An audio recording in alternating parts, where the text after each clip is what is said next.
मेरे सभी स्वर्ण समाज के लोगों को, भाइयों को मेरा सुबह का जय श्री सीताराम। मेरे दोस्त, जो भारत सरकार यूजीसी का कानून लेकर के आई है, इतना दमनकारी कानून इतिहास में पहली बार आया है। क्योंकि इसमें जो एससी एसटी ओबीसी का कानून बनाया गया है, इसमें आप अपील भी नहीं कर सकते हो। अगर उन्होंने फर्जी मुकदमा आपके ऊपर लगवा दिया, केवल शिकायत कर दिया, आपको जेल हो जाएगा 3 साल से लेकर के 10 साल तक। अगर वो मुकदमा फर्जी निकला तो आप उनके खिलाफ कुछ नहीं कर सकते हो। ये तानाशाही देखिए। दूसरी चीज, हमारे स्वर्ण समाज के सांसद, विधायक, मंत्री उस बिल पर हस्ताक्षर करते हुए उनके हाथ नहीं कांपे। सबसे बड़ी बात, इतना बड़ा अत्याचार मुगलों ने नहीं किया हमारे ऊपर। इतना बड़ा अत्याचार अंग्रेजों ने नहीं किया हमारे ऊपर। इसके बाद जो ये नरेंद्र मोदी सरकार की जो मानसिकता है स्वर्ण समाज के प्रति, इतनी घृणित मानसिकता आज तक किसी पार्टी ने नहीं किया।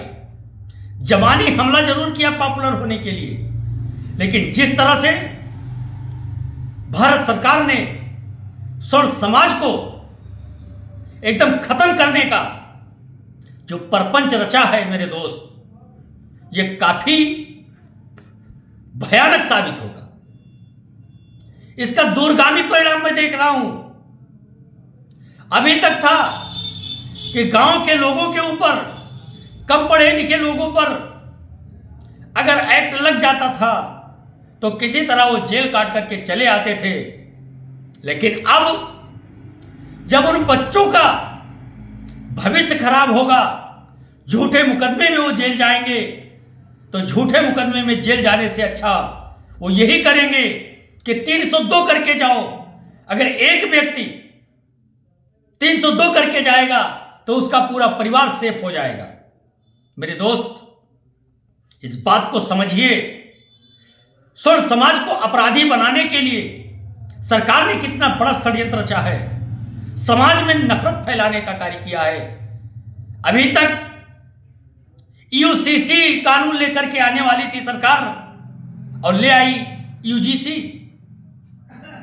यही भेदभाव इस सरकार के पतन का कारण बनेगा।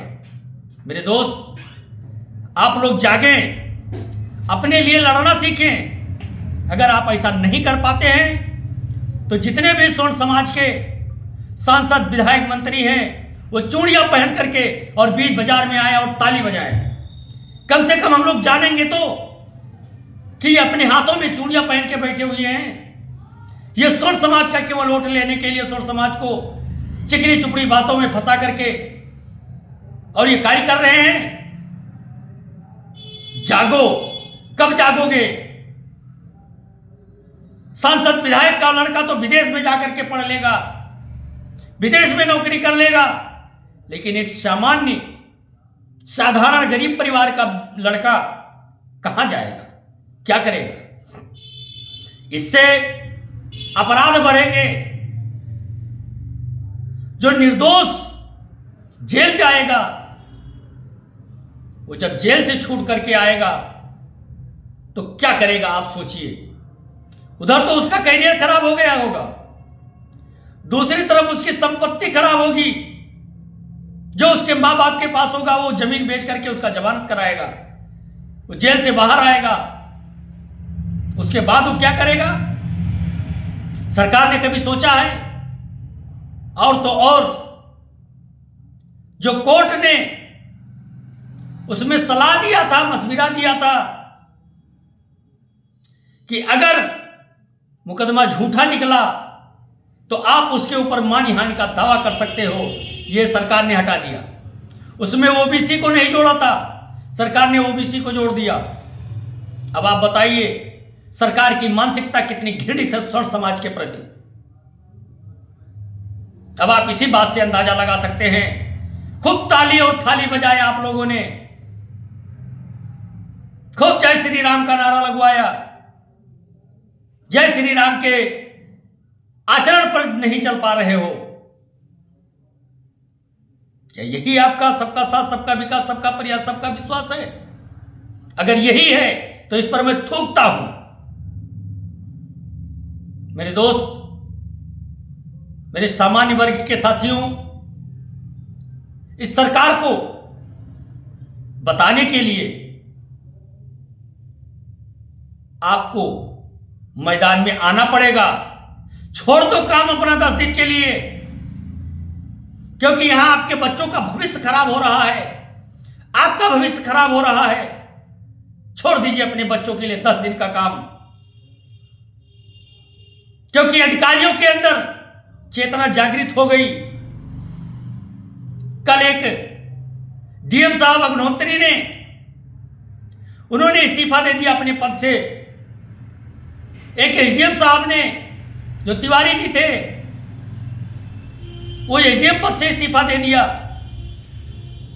और कहां बैठे हैं वो स्वर्ण समाज के सांसद विधायक, जो अपने आप को स्वर्ण समाज का मसीहा बताने वाले लोग कहां बैठे हैं, क्या कर रहे हैं?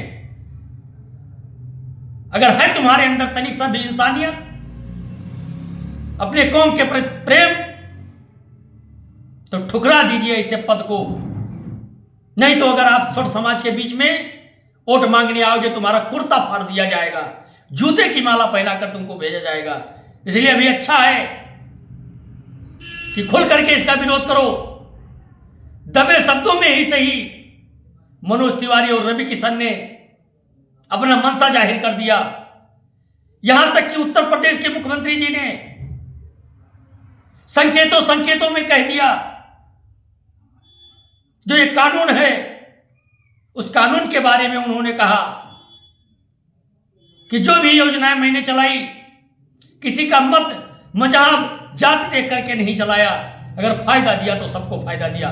मेरे दोस्त, इतने पर भी अगर तुम नहीं बोल पा रहे हो, तो ये उत्तर प्रदेश में भाजपा की सरकार, खासकर योगी जी की छवि को धूमिल करने का जो प्रयास किया गया है, इस प्रयास को नाकामयाब करें आप लोग। अगर ऐसा नहीं होता है तो बहुत बड़ा जन आंदोलन एक होगा। कल सर्वेश पांडे जी ने 26 जनवरी के दिन खून निकलवा करके, उस खून से आदरणीय प्रधानमंत्री नरेंद्र मोदी जी को उन्होंने लेटर लिखा है, यूजीसी कानून में संशोधन किया जाए या फिर इसको वापस किया जाए। मेरे दोस्त, एक अकेला बंदा आपके लिए नहीं लड़ सकता, आप सबको सामने आना पड़ेगा। अगर नहीं आते हो तो थाली बजाओ, नाम लिखा लो इसमें और बैठ जाओ अपने घरों में। चलता हूं, फिर मिलूंगा अगले टर्न पर। तब तक के लिए जय श्री सीताराम।